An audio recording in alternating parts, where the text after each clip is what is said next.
All right, good morning. So yesterday we worked on multiplying our whole numbers times our fractions. Um, and that looked like this. So we had 3/4, we multiplying it times 4.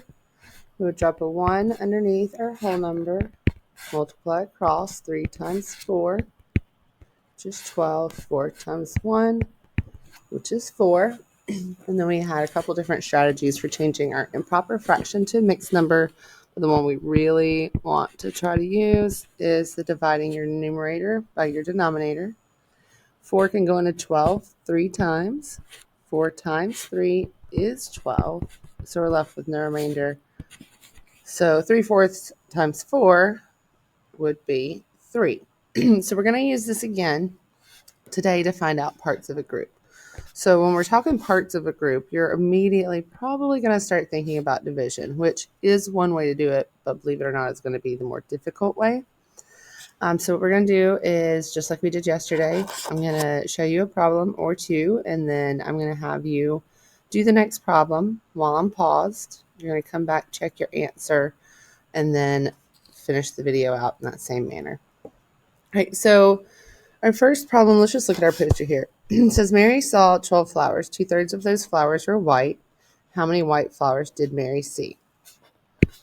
So she saw 12. 2/3 of those were white. We want to know how many were white.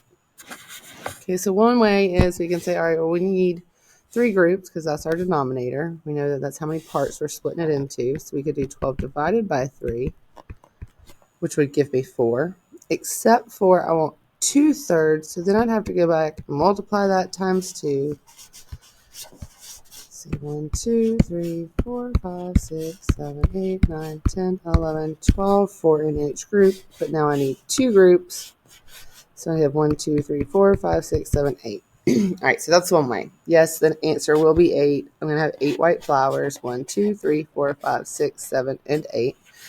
But really the better way to do it is when you hear, so 2/3 of 12 is what you're looking for. So what we do is instead of, we're going to erase that word, and we're going to change that to a multiplication symbol. All right, so then we're just going to solve like we would any other multiplication problem times the whole number. So 2, we put a 1 under our 12, so 2 times 12 is 24. 3 times 1 is 3. Again, we have to divide that out. Numerator divided by your denominator. 3 can go into 2 0 times. 3 times 0 is 0. Okay, now I have 24. It can be 8 times. 3 times 8 is 24. And so my answer is 8. So here's the way we're going to be doing it. We're going to be doing multiplying our fraction times our whole number. All right, so let's look at the paper. You should have it in front of you. And we're going to start at number 1. I'm going to do this one, and I want you to follow along, please. So it says Carl has 18 marbles. Of those marbles, 1/3 are red. How many red marbles does Carl have? So we have 18 marbles. We know that 1/3 of them are red. And our question is, how many red marbles does he have? So we want to know what 1/3 of 18 is. Again, we're going to replace that word of with our multiplication symbol. Drop a 1 underneath our whole number. So now we have 1 times 18, 3 times 1. And again, we have to divide our numerator by our denominator. 18 divided by 3. Can't put 3 into 1. So 3 times 0 is 0. Left with 1. Okay, 3 can go into 18 6 times. 3 times 6 is 18. Left with 0. So my answer here would be 6. And so 1/3 of 18 would be 6. If I want to check my work, the 6 is just 1/3. So that would be 2/3. We know 3/3 is equal to 1.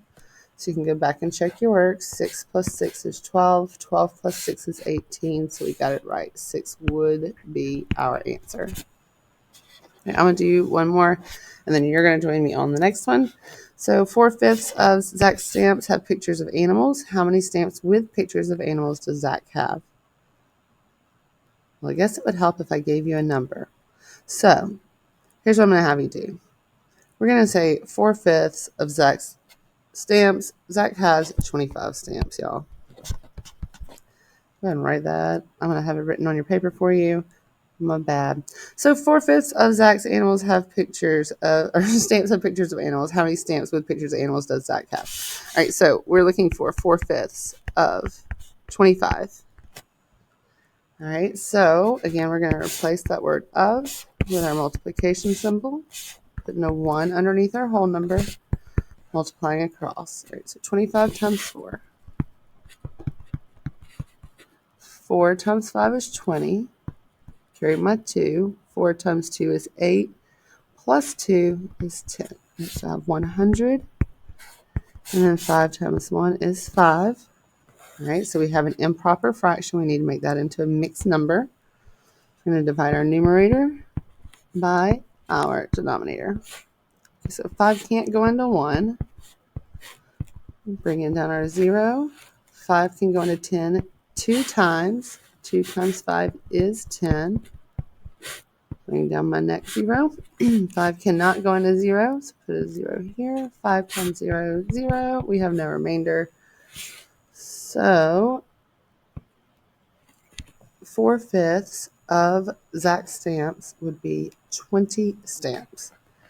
All right, this one is for you to do with me. First, we're going to read it. After we read it, we're going to go back and circle our numbers, and then we're going to underline our question, and we're going to box any action words we have. So we want to know, Courtney bought 24 new books. 3/4 of those books are nonfiction. How many nonfiction books did Courtney buy? All right, so let's circle our numbers. We have 24, we have 3/4, and we want to know how many are nonfiction. All right, let's set it up. So we were looking for 3/4 of 24. And again, we're going to drop a 1. So go ahead and put your 1 underneath your 24. All right, let's stack this. So we have 24 times 3. 4 times 3 is 12. So we put our 2 and carry our 1. 3 times 2 is 6 plus our 1, so 72. And our denominator, 4 times 1, is 4. All right, so what do you think we're going to do next? We have an improper fraction, so let's change that to a mixed number. We do that by dividing our numerator by our denominator. 4 can go into 7 one time. 4 times 1 is 4. 7 minus 4 leaves me with 3. Bring down my 2. So now we're looking at how many times 4 can go into 32. And that is going to be 8 times. 8 times 4 is 32. I'm left with 0. So my answer here is 18. All right. I'm going to have you go ahead and read the next couple of questions. So go ahead and do number 4. And then once you're finished with number 4, you're going to pause it, check your answer. And then after you check your answer, you're going to move on to number 5. So go ahead and start number 4 now. Unpause when you're ready. All right, Miss Oliver has 24 students. 3/8 of those are boys. So we multiplied 3/8 times 24, which gave us 72/8. Turn that improper fraction into a mixed number by dividing your numerator 72 by your denominator 8, which would be 9 times. So there are 9 boys in Miss Oliver's homeroom. Go ahead and do number 5. All right, there are 16 words on the spelling test. Jeremy spelled 7/8 of the word correctly. How many did he spell correctly? So 7/8 of 16. 7/8 times 16 gave you 112 eighths. Divide 112 by 8. That gave us 14. So there are 14 boys. 14 correct answers. All right, head on to the next one. Okay, if Lance bought 36 flowers for Valentine's Day, 3/4 of those flowers are red. So 36, we want to know 3/4 of 36, and that would be 108/4. Dividing 108 by its denominator gives you 27, so 27 of his flowers are red. Now, before you look at number 7, I want you to notice that it is a little tricky. It's not asking about the chocolate chip cookies, so go ahead and pause, read through it, see what it's asking you, and then get started. Okay, so it says Rachel bought 40 cookies. Of those, 6/10 are chocolate chip. The question wants to know how many are sugar cookies. So out of my 10 tenths, 6 tenths of those are chocolate chip. So that means 4 tenths are going to be sugar cookies. Okay, so I want to know 4 tenths of 40. So 4 tenths times 40. Dropping our 1 underneath. 4 times 4 is 16 with 1 0. 10 times 1 is 10. All right, 160 divided by 10 is going to leave me with 16. All right, good work today, guys. Remember, we're working on multiplying fractions times whole numbers. So be practicing your multiples, and good luck, guys.